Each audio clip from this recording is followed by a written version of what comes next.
गायों को मार क्यों रहे हो? मैं उन्हें जाने को कह देता हूँ। मगर इन्होंने आज पहली बार मेरा हुक्म नहीं माना। इसलिए कि तुमने उन्हें सदा हुक्म दिया। मगर मैंने उन्हें प्यार से पुकारा। तुम तो भगवान हो, इसके बिना ये हो ही नहीं सकता। गायों ने तुम्हें पहचान लिया, मैं नहीं पहचान पाया। मुझे क्षमा कर दो।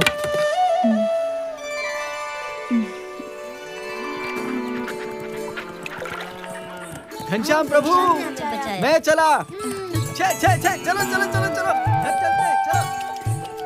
अरे ये खून कैसा?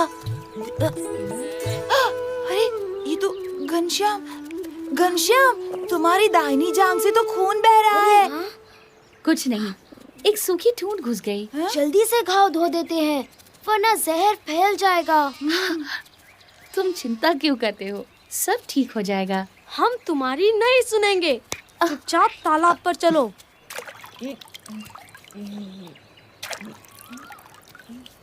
अरे खून तो रुक ही नहीं रहा। घनश्याम को जल्दी से किसी वैद्य के पास ले चलते हैं। वैद्य? अरे पर वैद्य तो यहाँ से कोसों दूर दूसरे गांव में रहते हैं। वहाँ तक पहुँचते पहुँचते तो घनश्याम का सारा खून बह जाएगा। अब क्या करें? जल्दी जल्दी कुछ सोचना पड़ेगा। इसी बीच देवों के वैद्य अश्विनी कुमार प्रकट हुए, जिनके पास किसी भी प्रकार के घाव का औषधीय इलाज होता है। बच्चों, तरगांव यही है? हाँ। बलदेव दुबे का घर किस तरफ होगा? यहाँ पास में ही है। ये उन्हीं के घर का लड़का है। इसे चोट लग गई है। हम इसका खून रोकने की कोशिश कर रहे हैं, मगर खून रुक ही नहीं रहा है। लाओ, मैं देखता हूँ।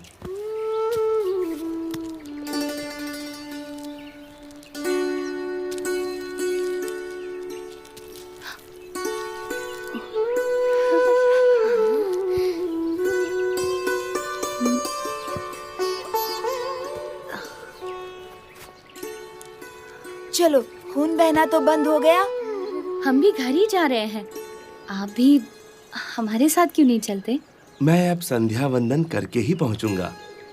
तुम लोग जाओ।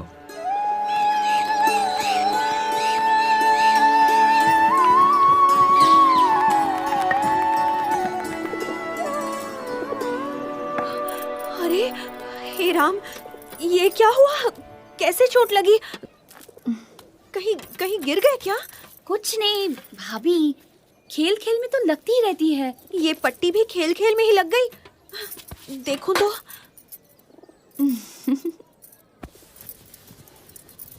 अच्छा जी, तो सिर्फ मुझे डराने के लिए आपने चोट लगने का नाटक किया? क्यों घनश्याम, चोट कैसी है? क्यों रे सुखनंदन, तू कब से झूठ बोलने लगा? नहीं दीदी, घनश्याम को सचमुच चोट लगी थी। बहुत खून बह रहा था और रुकने का नाम ही नहीं ले रहा था। वो तो रास्ते में एक वैद्य जी मिल गए, उन्होंने ही पट्टी बांध दी। अच्छा, अगर तू सच बोल रहा है तो इतनी जल्दी घाव कैसे भर गया? ये देख। वो तो आप वैद्य जी से ही पूछ लीजिएगा। वो आप ही के घर तो आ रहे थे, अभी तक नहीं आए। कौन वैद्य जी? क्या पता, खुद अश्विनी कुमार हो, देवताओं के वैद्य। कभी कभी तो तुम्हारी बातें समझ में ही नहीं आती घनश्याम।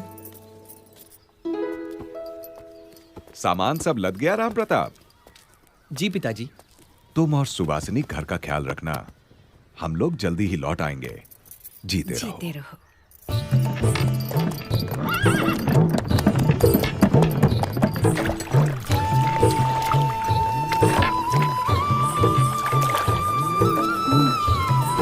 और कितनी दूर है? ज्यादा दूर नहीं है।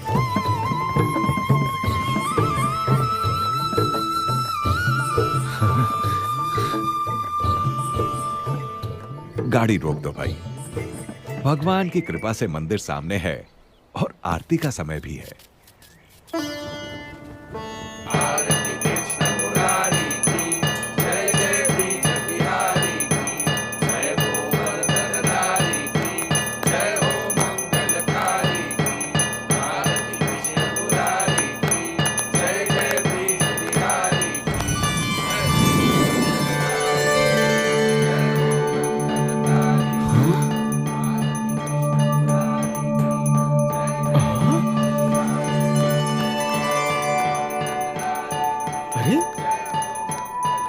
ये क्या?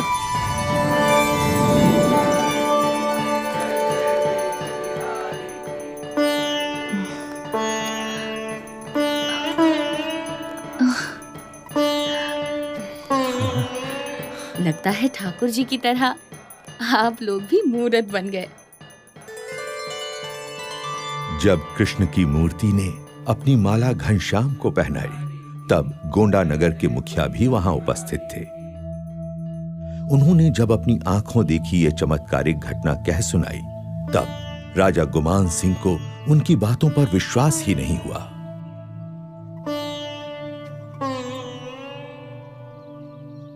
ये कैसे हो सकता है मुखिया जी? धातु की मूरत खुद चलकर आई और एक बच्चे के गले में अपनी माला डाल दी। हाँ, असंभव। मैंने खुद अपनी आंखों से देखा था महाराज। मुझे तो लगता है धर्मदेव जी का मझला बेटा घनश्याम स्वयं भगवान है। अच्छा, तो बुला भेजो उन्हें। जी।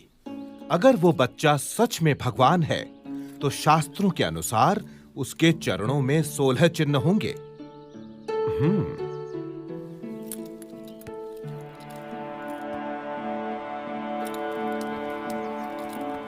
प्रणाम महाराज।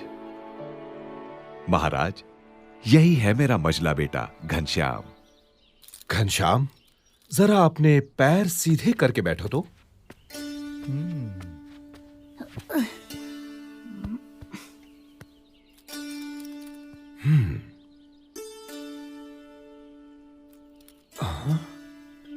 दाहिने पैर में अष्टकोण, ऊर्ध्व रेखा, स्वस्तिक, जामुन, जव, अंकुश, केतु और पद्म।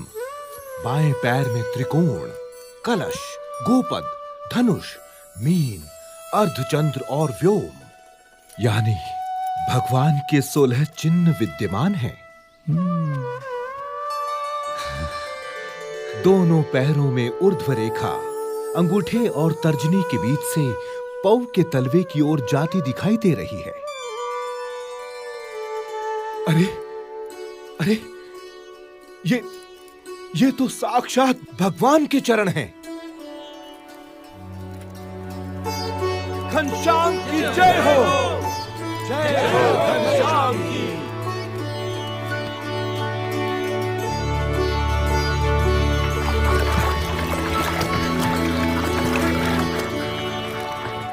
काशी, भारत की विद्वत नगरी,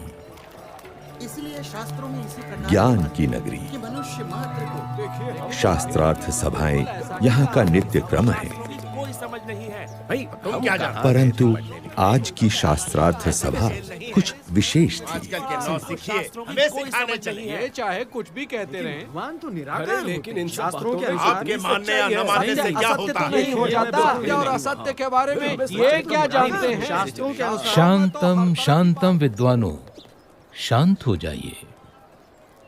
आप सब प्रकांड विद्वानों से मैं काशी का राज पंडित विनती करता हूँ कि इस गहन चर्चा को हम यहीं छोड़ दें। ऐसे कैसे हो सकता? लेकिन क्यों?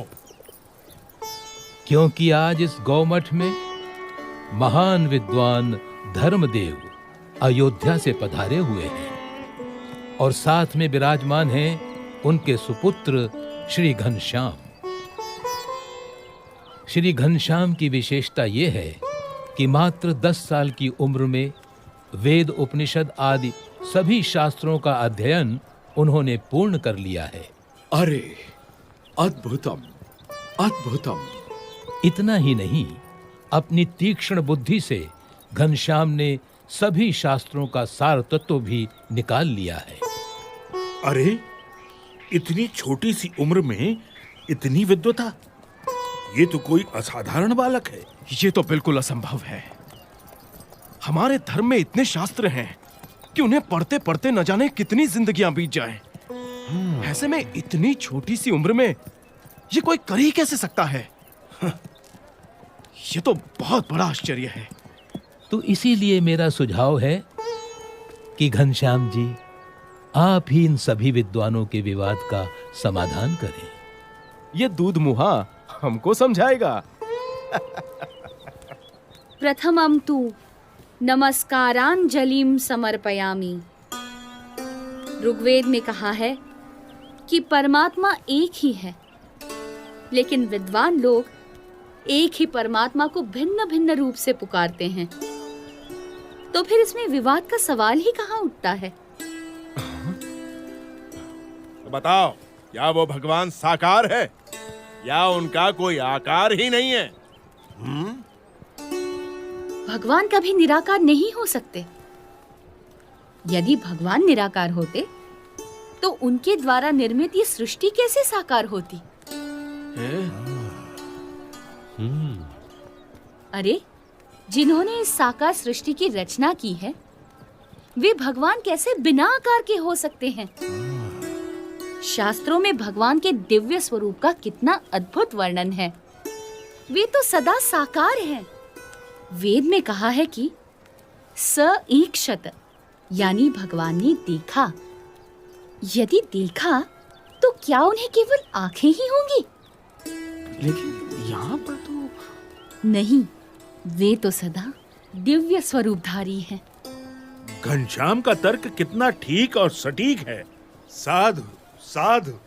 ये तो कोई विद्वान है या फिर स्वयं भगवान। अभिनंदन, धन्य प्रभु। साधु साधु।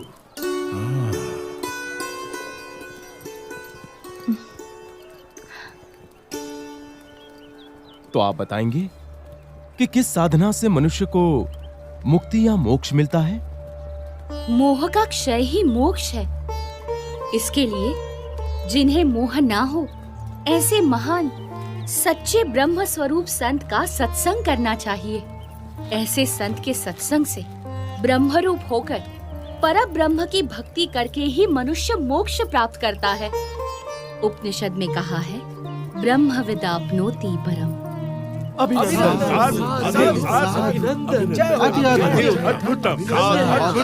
प्रभु। अभिनंदनम। धन्य धन्य प्रभु। आपकी विश्वसनीय वाणी ने सबका हृदय जीत लिया है।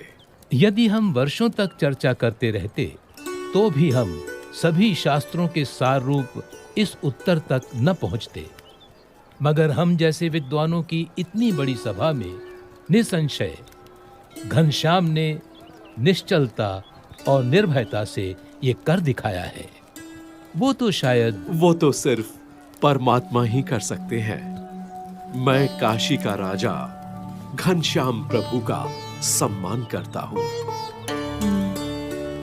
बोलो घनश्याम प्रभु की जय। बोलो घनश्याम प्रभु की जय। बोलो घनश्याम प्रभु की जय।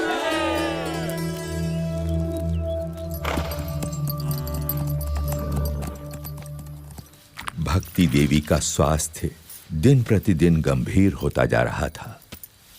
उनके जीवित रहने की संभावना कम होती जा रही थी, परंतु उनके मन में पुत्र घनश्याम के स्वरूप की महिमा उत्तरोत्तर बढ़ती ही जा रही थी। घनश्याम। हाँ माँ।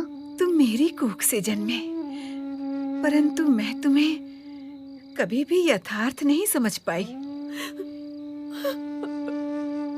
फिर भी मुझे इतना विश्वास जरूर है कि मुझे तुम्हारे रूप में साक्षात भगवान मिल चुके हैं। लेकिन अब मुझे सिर्फ इतना ही समझाओ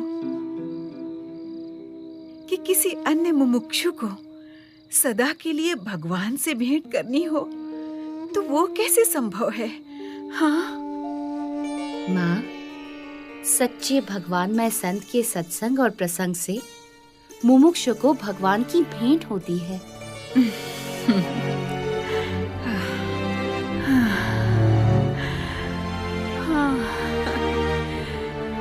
घनश्याम।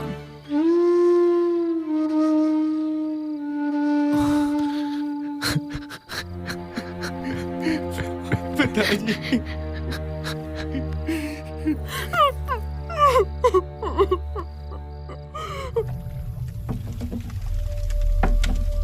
अब घनश्याम के मन में गृह त्याग करने का संकल्प प्रबल होता जा रहा था।